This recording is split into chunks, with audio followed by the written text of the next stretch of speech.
സാമർഥ്യം പെരുകുന്ന നാഗരികമാരെപ്പേരുമിപ്പോൾ അണിപ്പൂമച്ചിൽ പുതുമോടി ചേർപ്പതിനുഴറ്റോടെ ശ്രമം ചെയ്യുകയാം. ഗ്രാമപ്പെണ്ണിവളോ തപസ്വിനി ഉപാസിക്കുന്നു നിഷ്കമ്പയായി ശ്രീമദ് വിശ്രമവേള തൻ ജനനിയെ സമ്പൂജ്യയാം സന്ധ്യയെ. വള്ളത്തോളിൻ്റെ ഒരു സന്ധ്യാപ്രണാമം, അതിലെ ശ്ലോകമാണ് ഇന്ന് എടുത്തിട്ടുള്ളത്. സാഹിത്യമഞ്ജരി 3-ാം ഭാഗത്തിൽ.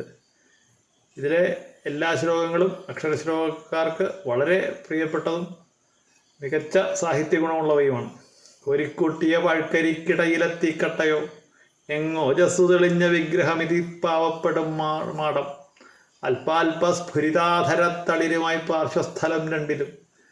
ഇങ്ങനെ 3 ശ്ലോകങ്ങൾ. ഈ 3 ശ്ലോകങ്ങൾക്ക് ശേഷം വരുന്നതാണ് സാമർഥ്യം പെരുകുന്ന നാഗരികമാർ. സാമർഥ്യം പെരുകുന്ന നാഗരികമാരെ പേരുമിപ്പോൾ അണിപ്പൂമച്ചിൽ പുതുമോടി ചേർപ്പതിനുഴറ്റോടെ ശ്രമം ചെയ്യുകയാം.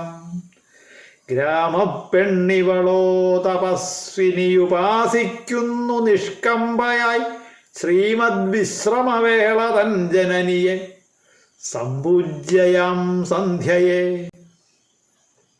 സാമർഥ്യം പെരുകുന്ന നാഗരികമാർ, നഗരത്തിലെ വധൂജനങ്ങൾ അല്ലെങ്കിൽ നഗരസ്ത്രീകൾ. അവർ നഗരസ്ത്രീകളും ഗ്രാമസ്ത്രീകളും തമ്മിലുള്ളൊരു താരതമ്യം അതിനകത്ത് നടത്തിയിരിക്കുകയാണ്. നഗരസ്ത്രീകളായിട്ടുള്ള ആൾക്കാർ എപ്പോഴും എല്ലാവരും ഇപ്പോഴണിപ്പൂമച്ചിൽ പുതുമോടി ചേർപ്പതിനുഴറ്റോടെ ശ്രമം ചെയ്യുകയാം. അവരുടെ ആ ശയ്യാഗൃഹത്തിന് പുതുമ അല്ലെങ്കിൽ അലങ്കരിക്കുന്നതിന് ശ്രമിച്ചുകൊണ്ടിരിക്കുന്ന സമയമായിരിക്കും ഇപ്പോൾ.